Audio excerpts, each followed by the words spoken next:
Biodiversity अथवा जैव विविधता हामीहरूको बाँच्ने आधार हो। बायोडाइभर्सिटी अंग्रेजी दुईटा शब्दको संमिश्रण हो। बायो अर्थात् लाइफ र डाइभर्सिटी अर्थात् विविधता। यो शब्दलाई थोमस लभजॉयले 1980 मा पहिलो पटक युज गरेका थिए। बायोलॉजिकल डाइभर्सिटी उनीले यसलाई भनेका थिए। त्यसपश्चात 1986 मा E.O. विल्सनले यही कुरालाई बायोडाइभर्सिटी भन्ने शब्दले बुझाएका थिए। हामीहरू बाँच्नको निम्ति प्राय सबै कुराहरू हामीले जैव विविधताबाट नै पाउने गर्दछौँ। अब हामीहरूलाई जान्न जरुरी छ कि जैव विविधता कहाँ कहाँसम्म विस्तृत छ। जैव विविधताको विस्तृति तीनवटा ठाउँमा पाएको छ। किनभने जैवमण्डल अथवा बायोस्फियर हामीले हेर्नु हो भने बायोस्फियरको हामीले विस्तृति तीनवटा मण्डलमा पाउँछौँ। जस्तै एटमोस्फियर, जसलाई हामी एटमोबायोस्फियर भन्छौँ, अथवा वायुमण्डलमा पाइने जैवमण्डललाई हामी वायव्य जैवमण्डल भन्छौँ। लिथोस्फियर अथवा स्थलमण्डल र यसमा पाइने बायोस्फियरलाई लिथोबायोस्फियर अथवा स्थल जैवमण्डल भन्छौँ। अनि हाइड्रोस्फियर अथवा जलमण्डल, जसमा पाउने बायोस्फियरलाई जल जैवमण्डल भनेर भन्छौँ। यसैबाट नै हामी बुझ्न सक्छौँ हाम्रो वरिपरिको पर्यावरणमा प्रचुर विविधता पाइन्छ। किनभने हामीहरूको वरिपरि भएको वातावरणको सानो सानो फरकले पनि विविधतामा धेरै फरक ल्याउँदछ। उदाहरण स्वरूप हामीले भालुलाई लिउँ। हिमालयको जङ्गलमा पाइने भालु र आर्कटिक रिजनमा पाइने मेरु भालुमा धेरै फरक हुन्छ। तसर्थ पर्यावरण अथवा वासस्थानमा भएको सानो सानो भिन्नताले नै जैव विविधतालाई अझ विविध बनाउँछ। जैव विविधताको प्रकार अथवा टाइप्स अफ बायोडाइभर्सिटी। जैव विविधताका चारवटा प्रकार छन्। जेनेटिक बायोडाइभर्सिटी अथवा आनुवंशिक जैव विविधता, स्पीसीज बायोडाइभर्सिटी अथवा प्रजातीय जैव विविधता, इकोसिस्टम बायोडाइभर्सिटी अथवा परितन्त्रिक जैव विविधता र हालैमा डोमेस्टिकेटेड बायोडाइभर्सिटीलाई पनि बायोडाइभर्सिटीको अरू एउटा प्रकार भनेर नै मानिएको छ।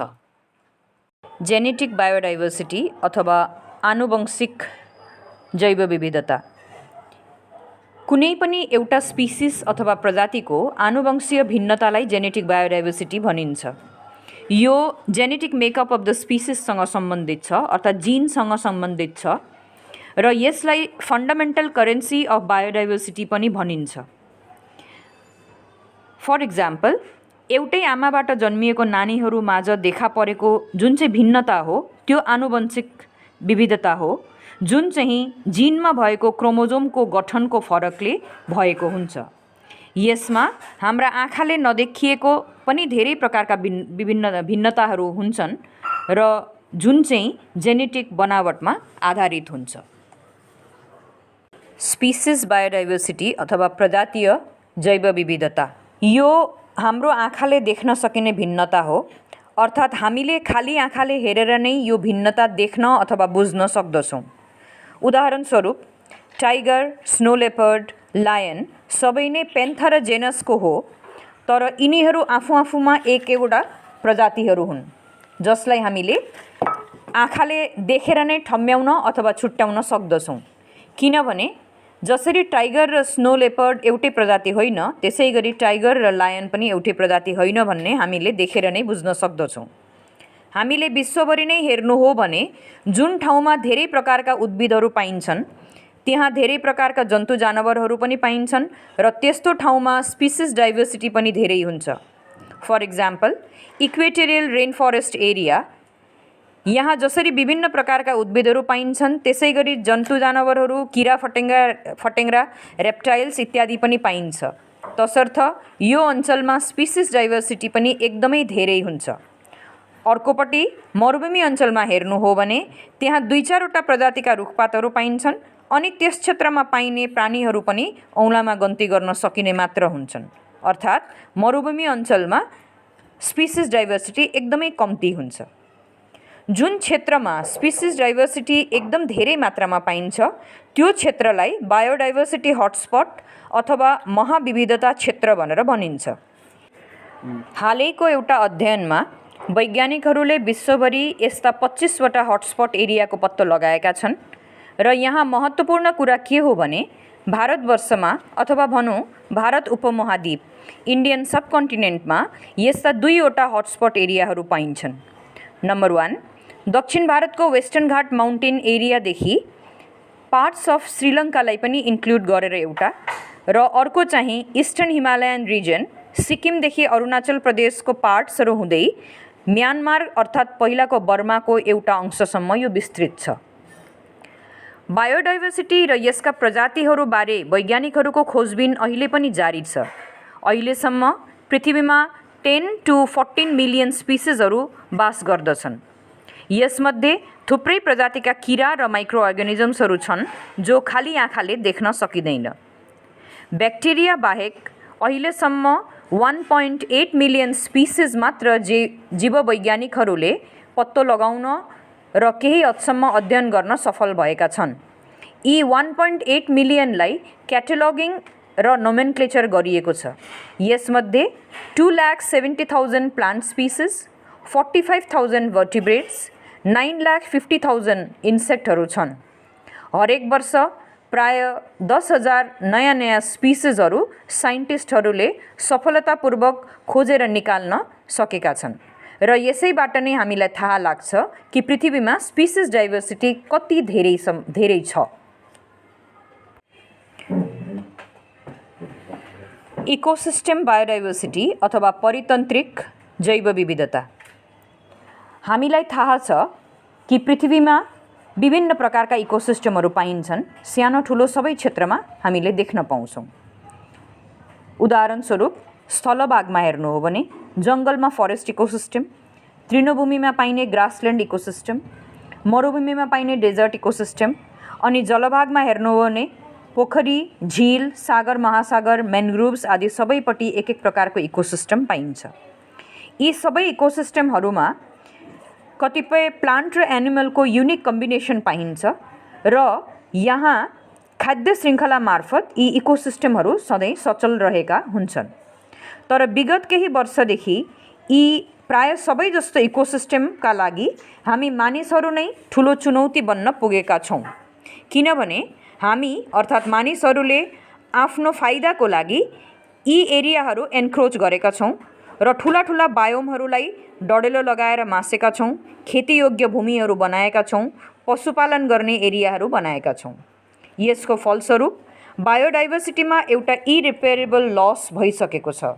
किनभने आज प्राय 50 देखि 100 वर्ष अगाडिदेखि नै पृथ्वीमा जनसङ्ख्याको अति वृद्धि हुँदै गएको छ र मानिसले पनि यी एरियाहरू नै एन्क्रोच गरेर बस्दै गए र त्यहाँ पाइने कतिपय स्पिसिसहरू हामीले आइडेन्टिफाई र नेमिङ गर्ने अगाडि नै विलुप्त भएर गएका छन्। खाद्य श्रृङ्खलामा एउटा स्पिसिस एक्सटिङ भयो भने त्यसलाई इकोसिस्टममा एउटा नकारात्मक अर्थात् एकदमै नेगेटिभ असर पारेको हुन्छ। डोमेस्टिकेटेड बायोडाइभर्सिटी यो एउटा बेग्लै प्रकारको बायोडाइभर्सिटी हो। किनभने हामीले घरमा थरीथरीका पशुप्राणी चराचुरुङ्गीहरू पाल्ने गर्दछौँ, विभिन्न सागसब्जीहरूको खेती गर्ने गर्दछौँ। तर ती जम्मै स्पिसिसहरू अहिले हामी जङ्गलमा या नेचरमा फ्रीली पाउन सक्दैनौँ। फेरि खेती गर्ने क्रममा ती स्पिसिसहरूलाई मानिसले मोडिफाई गरिरहेका छन्। फर इक्जाम्पल HIV सिड्स अथवा क्रस ब्रिडको कुनै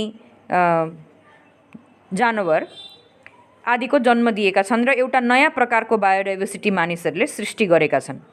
यो जङ्गलमा नपाउने प्रकारको हो, तर एउटा क्षेत्र, एउटा राज्य अथवा राष्ट्रको पाल्तु जानवरहरूको स्पिसिस र सङ्ख्या हेर्नु हो भने त्यसमध्ये पनि एउटा ठुलो विविधता देख्न पाइन्छ। तर यो बायोडाइभर्सिटीको एउटा नेगेटिभ साइड पनि छ।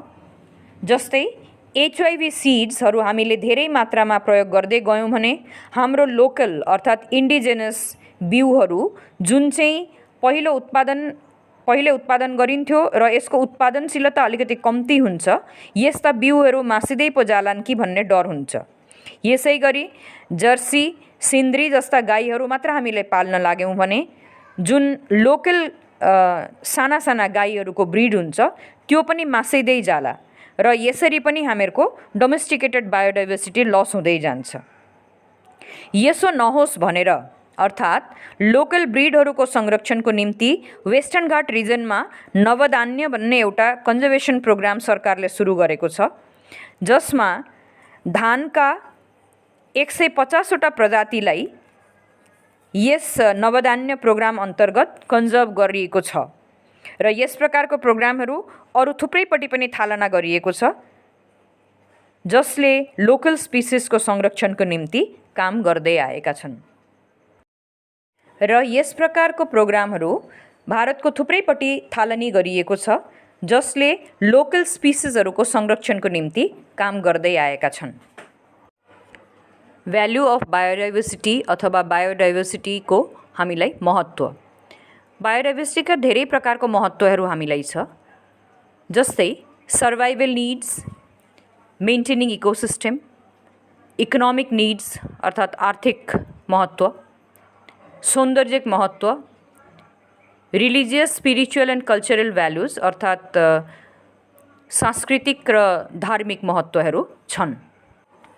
सर्भाइभल निड्स, हामीलाई थाहा छ हामी सबै बाँच्नको निम्ति प्लान्ट, एनिमल्स, माइक्रो अर्गानिजम्स सबैको एउटा इम्पोर्टेन्ट रोल छ।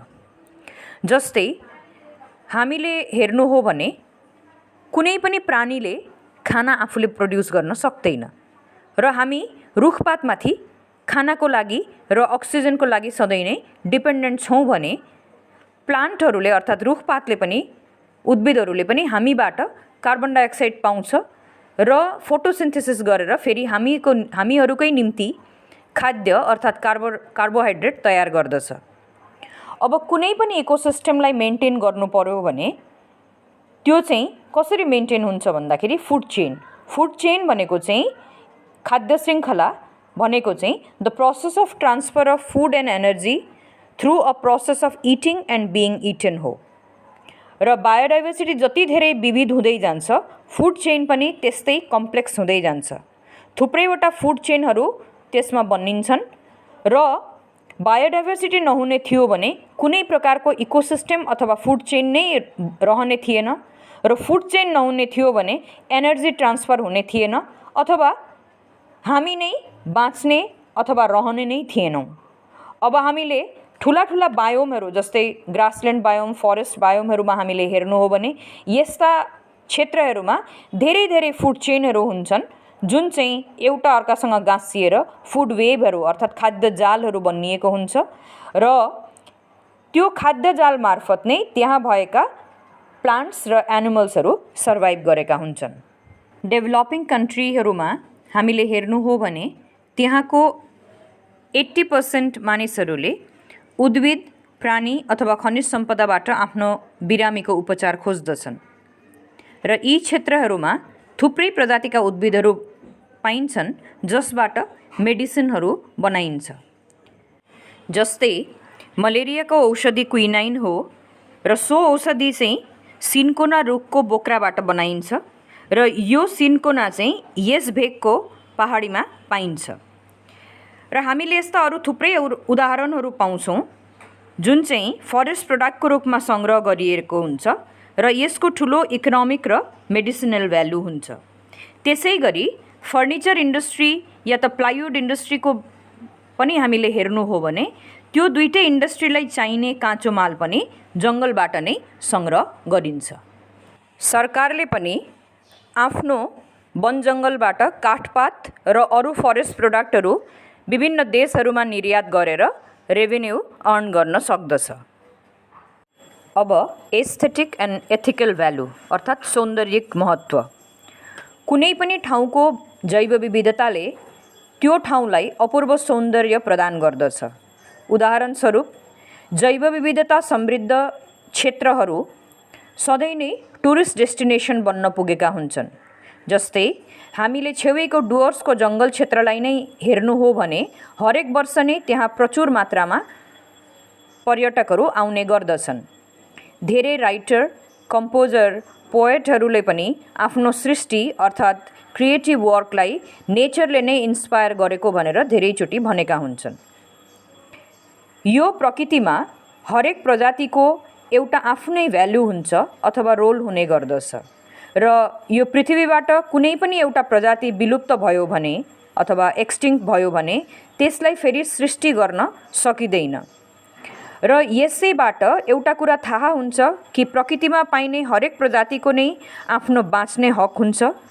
अनि यो कुरालाई युएनओले उपलब्धि गरेर 1982 मा वर्ल्ड चार्टर फर नेचर जस्तो प्रस्ताव पारित गरेर बाँच र बाँच्न देऊलाई सुनिश्चित गरेको छ।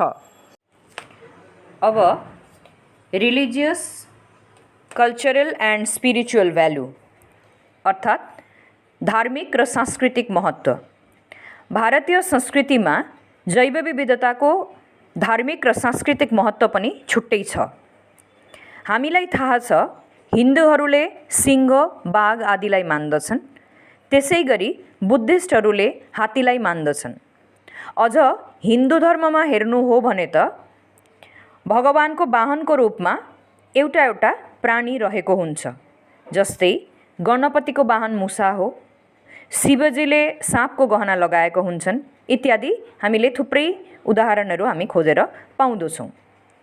यो कुराले के बुझाउँछ भने हामीले जैव विविधता अर्थात् प्रजातिहरूको संरक्षण गर्नुपर्दछ र यो संरक्षण गर्नुपर्ने अथवा मार्न नहुने भन्ने परम्परा चाहिँ हाम्रो भारतीय संस्कृतिमा पौराणिक कालदेखि नै चलिआएको परम्परा हो। विभिन्न प्रजातिका उद्भिदहरू पनि पौराणिक कालदेखि नै संरक्षण गरिने परम्परा रहेको छ।